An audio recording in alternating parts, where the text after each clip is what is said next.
कोई एक्सीडेंट होता है ना तो पहले उसको पूछा जाता है कि अच्छा गाड़ी कौन चला रहा था। हाँ, कंफर्म किया जाता है कि सामने वाली लड़की थी। हाँ, मतलब लड़की अगर चला रही होगी तो एक्सीडेंट तो होगा ही, हो सकता है, हाँ, मतलब होगा ही, कॉमन फिनोमेना है। हाँ।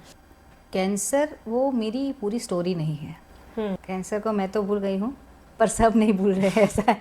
जब भी हम रास्ते पे चलते होते हैं और हमारा पाँव पत्थर से टकराता है ना, तभी पता चलता है कि अरे ये तो दुखता है और लगता है। विकल्प जब नहीं मिलते तभी आप में स्वीकृति आती है कि कितनी ही चीजें जिंदगी में है जिसके लिए हमको बिल्कुल ग्रेटिट्यूड नहीं है। कि मैं मेरी वजह से किसी के जीवन में एक आशा आए, किसी के चेहरे पे स्माइल आए, किसी की जिंदगी बेहतर हो जाए, क्योंकि बोलते स्वस्थ महिला पायो छे स्वस्थ समाजनो।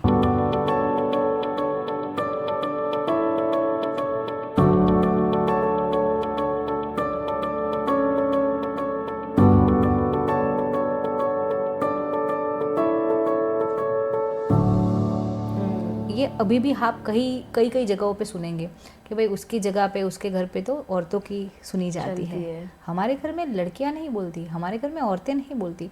तो ये अभी भी सबकी मानसिकता है कि जहाँ पे औरतों की सुनी जाती है वहाँ पे तो स्यापा होता है। हाँ, ऐसा ये मानसिकता है और ये बहुत सालों की मानसिकता है।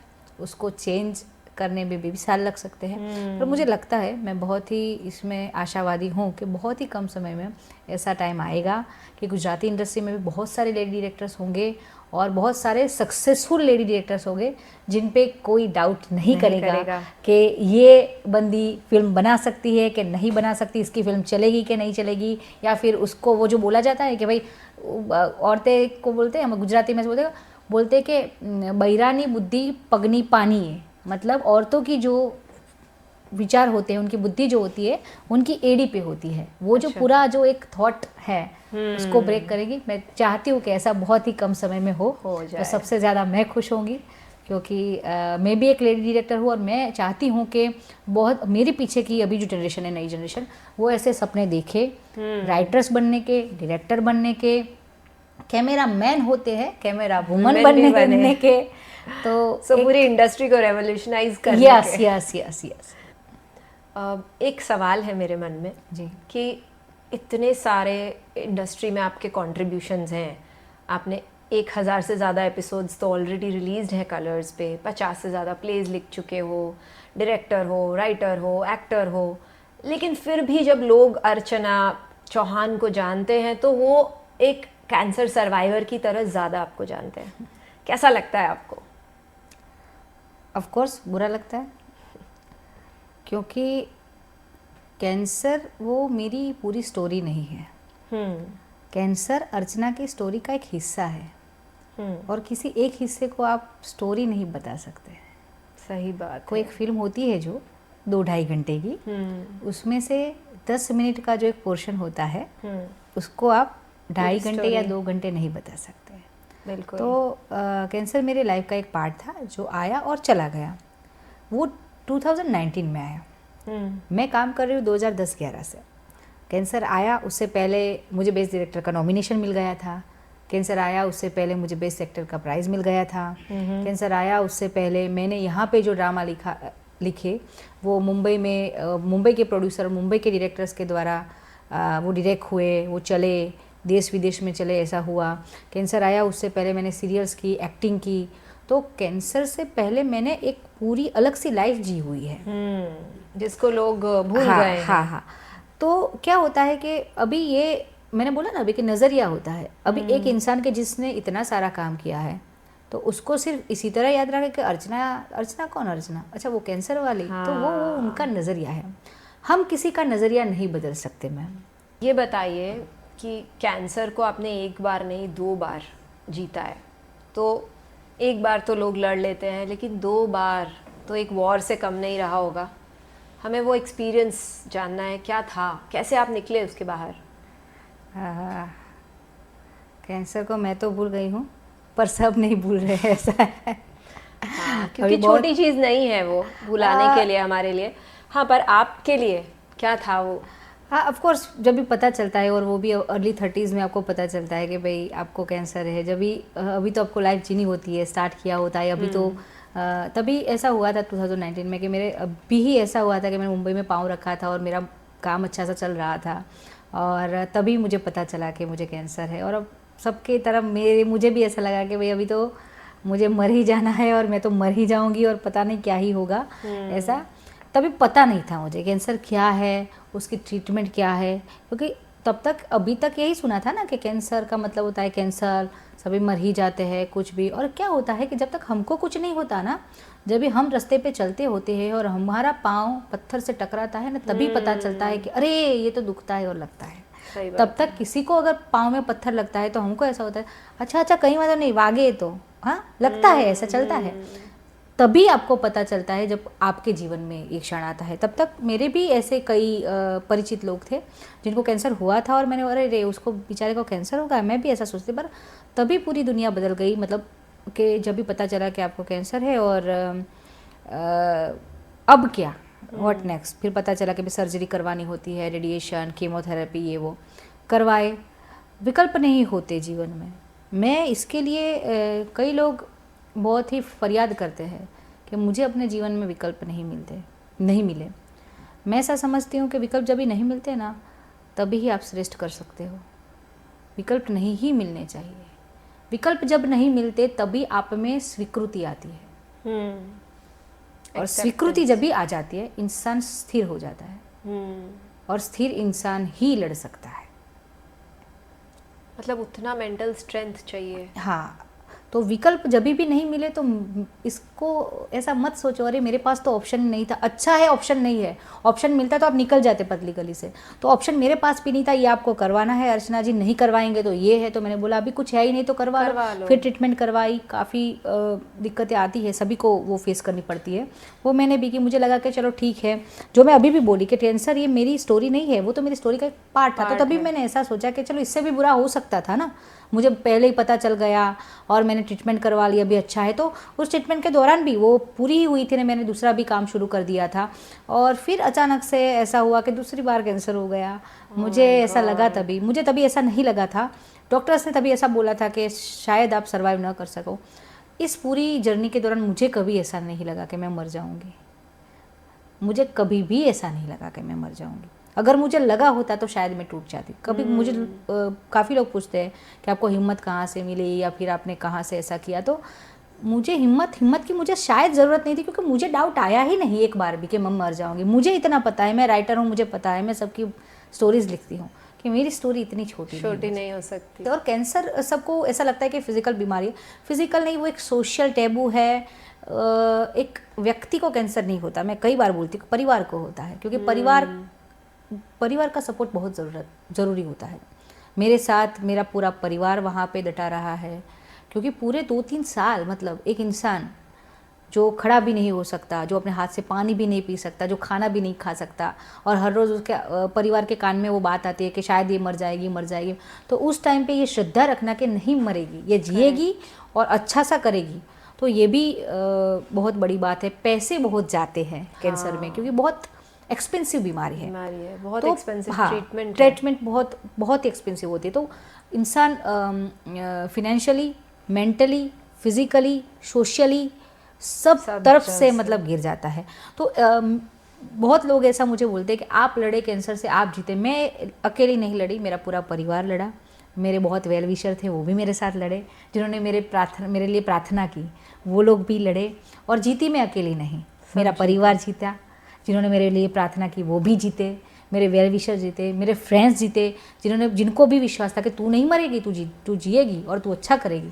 तो एक तो अभी जब भी मैं सबको ऐसा बोलूँगी कि जब भी मुझे पूछे तो ऐसा ही पूछे कि आप कैसे जीते, नहीं आप सब कैसे जीते। तो इस तरह से हम सब जीते। सही बात है। पूरी फैमिली का बहुत ज़्यादा सपोर्ट चाहिए, सभी का सपोर्ट चाहिए, तभी इंसान इससे बाहर निकल पाता है और हम जब बोलते हैं बिलीव भी कर पाता है खुद पे। यस, क्योंकि वो क्या होता है कि जब भी हम बात कर रहे होते तो ये बहुत क्षणों में बात हो जाती है। एक क्षणों की बात बोलने के लिए बहुत साल काटे हमने। ऐसा सही बात है। उसको हम बातों में शायद समझ भी नहीं सकते क्या गहराई होगी। नहीं, पीड़ा को कोई भी बातों में नहीं समझ सकता। पीड़ा जो होती है ना, वो पीड़ा को सहन करता है वही समझ सकता है, वो बातों में कोई नहीं समझ सकता। यस, बिल्कुल सही है। कैंसर के बाद आप में कोई शिफ्ट आया माइंडसेट में, आपके एक्सपीरियंसेस में, और उससे आपकी राइटिंग में, वो बताइए। देखिए, सेवा के प्रति मेरा जो लगाव और झुकाव था पहले से ही था। कई लोगों को ऐसा लगता है कि क्योंकि अर्चना को कैंसर हुआ, बाद में वो सेवा और डोनेशन वगैरह करने लगी। हाँ। पर मैंने पहले ही बताया कि मुझे इसमें इंटरेस्ट था, इसीलिए मैंने एनजीओ मैनेजमेंट पढ़ा और इसीलिए मैंने एनजीओ खोला, क्योंकि मुझे पहले से ही लगता था कि भाई अपनी ये जीवन का हेतु क्या है, उद्देश्य क्या है। सिर्फ अपने लिए करना, सिर्फ मैं पैसे कमाऊँ, सिर्फ मैं बड़ी बनूँ, सिर्फ मैं नाम कमाऊँ, सिर्फ मैं आगे बढ़ूँ, नहीं। ये किसी के जीवन का उद्देश्य नहीं होता। हम ऐसा बोलते हैं, वो हमारे शास्त्रों में भी लिखा है कि कितने सारे तप व्रत करते हैं, कितने सारे जन्म लेते हैं, कितनी सारी योनियों में जाते हैं, बाद में हमको ये मनुष्य का जीवन मिलता है। तो मैं हर बार ऐसा सोचती रहती थी। मैंने बोला ना कि एजुकेशन आपको नजरिया देता है, तो जब जैसे जैसे मैं बढ़ती गई मेरा नजरिया बदलता गया। ये बात है कैंसर के पहले की, कैंसर के बाद की नहीं। तो तभी से मुझे यह तो था कि ये जीवन का कुछ तो उद्देश्य है, और वो उद्देश्य क्या होगा। तो पहले से ही मुझे ये सेवा में लगाव था ही। कैंसर के पहले मैं अगर 10% सेवा करती थी, अगर 10% डोनेशन करती, तो कैंसर के बाद मैंने मेरे जीवन में एक ऐसा पैटर्न ही बना दिया, मेरे जीवन ही मैंने इसमें समर्पित किया कि अगर 10% करती थी तो अभी मैं 50%, 60% काम करने लगी, डोनेशन करने लगी। और इसी के लिए फिर मैंने स्तंभ नाम का इनिशिएटिव भी शुरू किया आफ्टर कैंसर, जिसमें मैंने सिर्फ ये स्त्रियों के निःशुल्क हेल्थ चेकअप कैंप करवाए, अवेयरनेस लाई। और उसके लिए मैंने ना कोई डोनेशन लिया, ना किसी से फ़ंड लिया। वो सब उसका फ़ंड वगैरह मैंने ही अपने आप से ही मैंने किया था सब। तो जो मैं मानती थी कि अपने जीवन का उद्देश्य क्या है, वो कैंसर के बाद बहुत स्ट्रॉन्ग हो गया। मुझे वो जो मेरा थॉट था वो पूरा एकदम स्ट्रॉन्ग हो गया कि नहीं, ये जीवन का उद्देश्य है, किसी एक बंदे के चेहरे पे स्माइल ला सके आप। सही है। हाँ, तो मतलब कमाए तो क्या कमाए आप किसी के आंसू पोंछ सके तो बहुत बड़ी बात है। किसी के चेहरे पे स्माइल ला सके, किसी के काम आ सके, किसी के काम आ सके। जो बहुत सालों से पहले हम जो गाना सुनते हैं कि किसी की मुस्कुराहटों पे अनुसार, किसी का दर्द मिल सके तो ले लो यार। हाँ, किसी के वास्ते हो तेरे दिल में प्यार, जीना इसी का नाम है। तो ये मैं समझी। उसके अलावा मैं ये भी समझी कि कितनी ही चीज़ें ज़िंदगी में है जिसके लिए हमको बिल्कुल ग्रेटिट्यूड नहीं है। ऐसी बहुत सी चीज़ें। हाँ, हमको इजीली जो भी अवेलेबल होता है, जो भी मिलता है, चाहे वो सक्सेस हो, चाहे पैसे हो, चाहे नाम हो, चाहे रिलेशंस हो, चाहे व्यक्ति हो, पर्सन हो, तो हम सबको टेकन फॉर ग्रांटेड लेते हैं। उसके लिए ग्रेटिट्यूड नहीं है। मगर ये करो ग्रेटिट्यूड जर्नल मत लिखो, इंसान को बोलो। सही बात है। जब पूरी दुनिया में कोई आप पे भरोसा नहीं करता, तभी जो एक बंदे ने या बंदी ने आप पे भरोसा किया, उसको जाके बोलो यार तूने किया, थैंक यू। उसको भूलो मत, क्योंकि तभी वही था। आपको बिना पैसे के एयर मिल रही है, पानी मिल रहा है, आप खाना खा सकते हो बिना दवाइयों के। ग्रेटिट्यूड, भगवान को बोलो थैंक यू, क्योंकि मुझे खाना खाने के लिए दवाई खाने की ज़रूरत नहीं है। सही आप बात बिना दवाई के सो सकते हो, थैंक यू बोलो। बिना दवाई के चल सकते हो, थैंक यू बोलो। अच्छे दोस्त है, उसको बोलो यार तू नहीं होता तो क्या ही कर लेते यार। हाँ, सबको थैंक यू बोलो। ग्रेटिट्यूड करना भूल गए हैं हम लोगों का उपकार भूलते जा रहे हैं। सही बात है। हाँ, और उपकार का मतलब क्या होता है? इंस्टाग्राम पे रील डाल देना या किसी का नाम लिख देना नहीं, दिल से मानना कि इसने मेरे लिए क्या किया। और वो तभी तक मानना जब हम कहीं नहीं थे और कहीं पे पहुंच जाते हैं, तभी तक मानना और सबके सामने मानना, वो होता है ग्रेटिट्यूड। उसको फील कराना। तो वो मुझे एक पता चला कि बहुत सारी चीज़ हमारे पास है जिस हम ब्लेस्ड है और जिसकी हमको कोई कदर ही नहीं। तो वो भी मुझे लोगों को बताना है कि प्लीज़ प्लीज़ प्लीज़ जो भी हो, जब भी आपके पास है तभी उसकी कदर कीजिए, उसका आभार व्यक्त कीजिए, उसका उपकार समझिए। क्योंकि अगर आप वो नहीं करते ना, तो क्या होता है कि जिस भी चीज़ की हम कदर नहीं करते, चाहे वक्त होता है, इंसान होता है, चाहे कुछ भी, चाहे सफलता होती है, चाहे पैसे होते हैं, वॉटएवर, वो चला जाता है और बाद में वो नहीं आता। बाद में हम कितना भी कुछ भी रो ले, कुछ भी कर ले, कुछ भी हाथ जोड़े, माफ़ी मांगे, बाद में वो नहीं आता। तो जब भी जो चीज़ होता है उसका आभार व्यक्त कीजिए और ग्रेटिट्यूड मानने में प्लीज़ प्लीज़ कंजूसाई मत कीजिए। तो ये एक थोड़ा सा 2 चेंजेस मेरी लाइफ में आए। एक तो सेवा वाली प्रवृत्ति मेरी जो थी वो बहुत ही थोड़ी सी बढ़ गई, और एक कि मैं हर एक छोटी छोटी चीज़ के लिए ग्रेटिट्यूड रखने लगी। और अभी ऐसा ही है कि मैं एक व्यक्ति को अगर मदद कर पाऊँ तो अब मैं 100 को करूँ, और 100 को कर पाऊँ तो मैं 1000 को करूँ, और 1000 को कर पाऊँ तो मैं 1 लाख को करूँ। मैं क्या करूं बस कि मैं मेरी वजह से किसी के जीवन में एक आशा आए, किसी के चेहरे पे स्माइल आए, किसी की ज़िंदगी बेहतर हो जाए। Wow, what an idea. और क्या सोच है आपकी, मानना पड़ेगा। ये बताइए अर्चना जी कि लोग हमेशा हेल्थ चेकअप से डरते हैं। आपने 10,000 विमेन की हेल्प की है थ्रू स्तंभ। सो आपकी क्या एडवाइस है विमेन के लिए कि उनको ये करना चाहिए या अपना हेल्थ का कैसे ख्याल रखना चाहिए? How do they move on?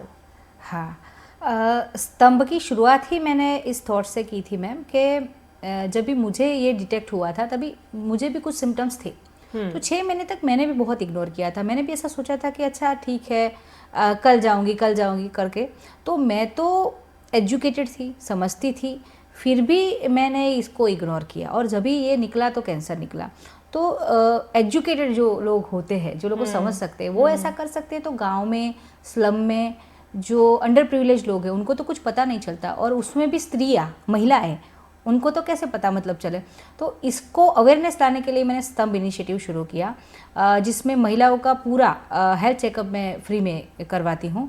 और ख़ास करके कैंसर स्क्रीनिंग, जो पेप स्मीयर टेस्ट होता है, मेमोग्राफी जिसको बोलते हैं, और उसके गायनिक के रिलेटेड कोई प्रॉब्लम्स होते हैं, वो सभी चेकअप वगैरह मैं फ्री में करवाती हूँ। और जो लोग कैंसर से या चेकअप से डरते हैं उनको मुझे यही बताना है कि आप इतना समझ लीजिए कि आप कभी कभी हॉस्पिटल जाना इसीलिए अवॉइड करते हैं कि अरे आज मेरे बच्चे को जल्दी जाना है, आज मेरे हस्बैंड का टिफ़िन रह गया, आज कपड़े धोने रह गए, आज मेरे ससुर जी का चेकअप है, आज मेरी सास या मेरे घर मम्मी जी का ये है। पर आप ऐसा समझो कि आपको अगर कुछ हो जाएगा तो आप तो पिलर हो पूरे फैमिली के, तो वो पूरी फैमिली का जो बिल्डिंग है, इमारत है, उसका क्या होगा। तो आपको अगर इन सबको जुड़े रखना है और उनकी वो जीवन में भूकंप नहीं लाना है तो आपको स्वस्थ रहना ज़रूरी है। और स्तंभ का मैंने टैगलाइन ये बनाया था क्योंकि बोलते स्वस्थ महिला पायो छे स्वस्थ समाज नो। मैंने टैगलाइन ही पूरा ऐसा बनाया था। तो ये मुझको सबको बताना है कि आप चेकअप से मत डरिए। रूटीन चेकअप है, 15 मिनट 20 मिनट या आधे घंटे में हो जाता है। आप अपने लिए आधा घंटा 1 घंटा आप साल में 2 साल में नहीं निकाल सकते, तो ये बहुत बुरी बात है। इतना टाइम तो हम लोग रील्स देखने में निकाल देते हैं, बहुत ज़्यादा समय निकाल तो अगर आप अपने परिवार को प्यार करते हो तो प्लीज़ रेगुलर हेल्थ चेकअप करवाइए। Yes please everyone, I think ये बहुत इम्पोर्टेंट है। और स्तंभ का यही एक मोटो है कि हर एक महिला अपने जो हेल्थ के प्रति जागरूक हो। बिल्कुल बिल्कुल, स्तंभ का यही इनिशिएटिव है। और अभी मैं चाहती हूँ कि 10,000 महिलाओं का तो मैंने करवाया, अभी मैं 1 लाख महिलाओं का हेल्थ चेकअप कराऊँ और फिर मैं 10 लाख महिलाओं का हेल्थ चेकअप कराऊँ, और जो मेरे साथ हुआ वो और किसी महिला के साथ ना हो। वाह, ये बहुत ही अच्छी सोच है। और सिर्फ सोच नहीं है, मुझे लगता है आपने इसके ऊपर इतना ज़्यादा ऑलरेडी इतने कदम उठा लिए हैं। और आगे आई एम श्योर आपकी जो भी ये इच्छा है ना वो बिल्कुल पूरी हो और बहुत लोगों को हेल्प मिले। एक हमारा सिग्नेचर क्वेश्चन होता है हमेशा, और आगे हमेशा आता रहेगा सभी के लिए जो यहाँ पे हमारे गेस्ट आते हैं, कि वो क्या रिपल क्रिएट करना चाहते हैं। आप तो ऑलरेडी इतने वेव्स क्रिएट कर रही हैं, तो ये क्वेश्चन आपके लिए वैसे तो है ही नहीं, बट देन इंडस्ट्री के अंदर, जैसे हमने सोशल चीज़ों के बारे में तो बात कर ली आपकी, इंडस्ट्री के अंदर राइटर्स हैं, डायरेक्टर्स हैं, आप उनके लिए क्या रिपल क्रिएट करना चाहती है, ये थोड़ा सा बताइए। 2-3 चीज़ें मैं कहना चाहूँगी यहाँ पे।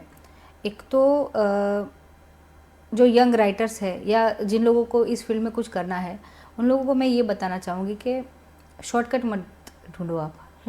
हार्डवर्क का कोई ऑप्शन नहीं होता, बिल्कुल शॉर्टकट मत आप ढूंढो। दूसरा, अगर आप आउटसाइडर हो तो ऐसा मत सोचो कि यहाँ पे कुछ नहीं हो सकता। अगर आप टैलेंटेड हो तो स्ट्रगल होगा, मगर आप पहुँचोगे, आपकी जगह बन जाएगी। जगह बन जाएगी। और टिके रहना, क्योंकि जब भी हम किसी भी चीज़ का मूल्यांकन करते हैं तब या उसको सफलता या निष्फलता, बराबर 2 ही चीज़ों में उसका मूल्यांकन करते हैं। पर तीसरी भी एक चीज़ होती है, डटे रहना, टिके रहना। तो जो टिका रहा वो कहीं ना कहीं तो पहुंच ही जाता है। बिल्कुल।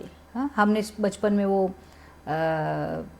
काचबा ने ससलानी वार्ता सांभળી थी, कछुए और खरगोश की जो स्टोरी होती है, कछुए की कहानी। वो चलता रहा, उसने बहुत दौड़ा और पहुंच गया और सो गया, वो चलता रहा चलता रहा, तो जो चलता रहा वो पहुंच गया। तो एक ये बहुत ही मैं सबको बताना चाहूँ। दूसरा, मैं अपनी इंडस्ट्री में खास चाहती हूँ कि महिलाएं जिनको राइटर बनना है, जिनको डायरेक्टर बनना है, वो लोग सपने देखें, आगे बढ़े और इंडस्ट्री उनको सपोर्ट करे, ये मत माने क्योंकि वो महिला है इसलिए वो डायरेक्ट नहीं करती, इसलिए उसका कोई विज़न नहीं हो सकता, उसका थॉट नहीं हो सकता, वो फिल्म चला नहीं सकती, बना नहीं सकती। तो मैं चाहती हूँ कि इंडस्ट्री भी उसको सपोर्ट करे और ज़्यादा से ज़्यादा महिला राइटर आगे आए, ज़्यादा से ज़्यादा महिला डायरेक्टर्स आगे आए। और मैंने आगे ही बताया उस टाइम पे मैं कुछ ऐसे पोस्टर देखूँ जहाँ पे मुझे महिला राइटर्स के और महिला डायरेक्टर्स के नाम मिले। तो ये एक बदलाव मैं चाहती हूँ और इसके लिए किसी को भी कभी भी मेरी ज़रूरत पड़े तो आई एम हियर। अगर मैं किसी के भी लिए कुछ भी कर पाऊँ तो मुझे बहुत अच्छा लगेगा। तो ये एक मैं चाहती हूँ। वाओ, आई थिंक आज जो हमारी कॉन्वर्सेशन रही है इससे ज़्यादा इंस्पायरिंग और कुछ हो नहीं सकता। अर्चना चौहान जी जो कि इतनी बड़ी इंडस्ट्री की आज एक हस्ती हैं और आज हमारा कॉन्वर्सेशन आई एम श्योर एक ब्लॉकबस्टर है। और आगे भी आपके आसपास भी अगर ऐसे लोग हैं जो हमें अपने लाइफ से इंस्पायर कर सकते हो तो प्लीज़ कमेंट सेक्शन पे लिखिए या हमें डीएम करिए, हम उनको ये स्पॉटलाइट ज़रूर देंगे। And thank you for being with us till the end.